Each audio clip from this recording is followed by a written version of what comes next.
Samantala, naglaan naman ang German Federal Ministry for the Environment ng 450 milyong piso upang pondohan ang mga proyektong naglalayong ayusin ang 57,000 hectares na forest park sa Bicol. Nagbabalik ang aming kasamang si Jackie Sai. Pinahahalagahan ng pamahalaan ang natural na yaman ng bansa, kung kaya't sa Department of Environment and Natural Resources, kasama ang pamahalaan ng Germany, mabibigyan na ng tamang pangangalaga ang 57 hektaryang protected area sa Bicol Region. Nagregalo ang German Federal Ministry for the Environment, Nature Conservation and Nuclear Safety through the German Society for International Cooperation o GIZ sa pamahalaan ng halagang 450 milyong piso upang mapondohan ang dalawang proyektong tututok sa pagpapagawa at pagpapaayos sa ilan nating mga protected areas. Isa sa mga proyektong inilunsad sa Pilipinas ay ang Protected Area Management Enhancement o PAME na may layuning masiguro ang tamang pangangalaga ng ilang protected areas sa bansa sa pamamagitan ng Technical Competency and Capacity Improvements ng Protected Area and Wildlife Bureau o PAWB ng DENR. Sakop ng proyektong ito ang 7 napiling protected area sa Bicol Peninsula na kinabibilangan ng Mayon Volcano Natural Park o MVNP sa Albay na may lawak na 5,776 hectares, Bulusan Volcano Natural Park o BVNP sa Sorsogon Province sa lawak na 3,672 hectares, Catanduanes Watershed Forest Reserve FR sa Catanduanes na may lawak na 26,010 hectares, Mount Isarog Natural Park o MINP sa Camarines Sur na may sakop na 10,112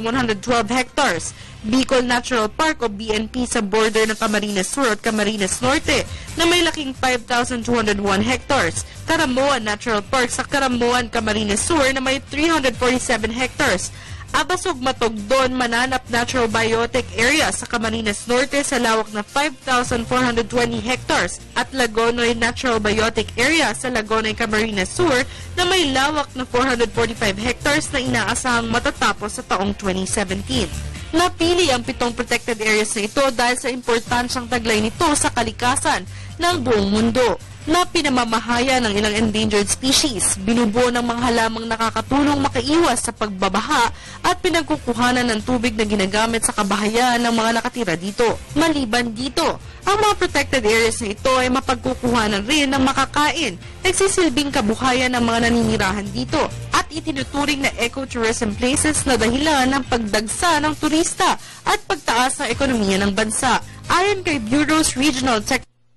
Felix Mendoza, ang PAME ay proyektong tutulong sa mas epektibong pangangalaga ng protected areas sa bansa, mula sa pabubutihing biodiversity protection hanggang sa kumikitang kabuhayan at pinagkukuhanan ng pagkain ng ating mga kababayan. Dagdag pa ni Mendoza na may makikitang bagong terrestrial at marine park establishment sa ilang internationally important biodiversity conservation na pipiliin ng stakeholders ng PAME. Maliban sa PAME, ang GIZ ay nagbigay rin ng 270 million pesos para sa National REDD o Reducing Emissions from Deforestation and Forest Degradation System Philippines na may layuning mapababa ang greenhouse gas emissions na nagmumula sa kalikasan at gawa ng tao. Marami ang makikinabang sa proyektong ito ng DENR. Kaya naman panawagan ng ahensya na makiisa tayo sa kanilang kampanya para sa pangangalaga ng kalikasan.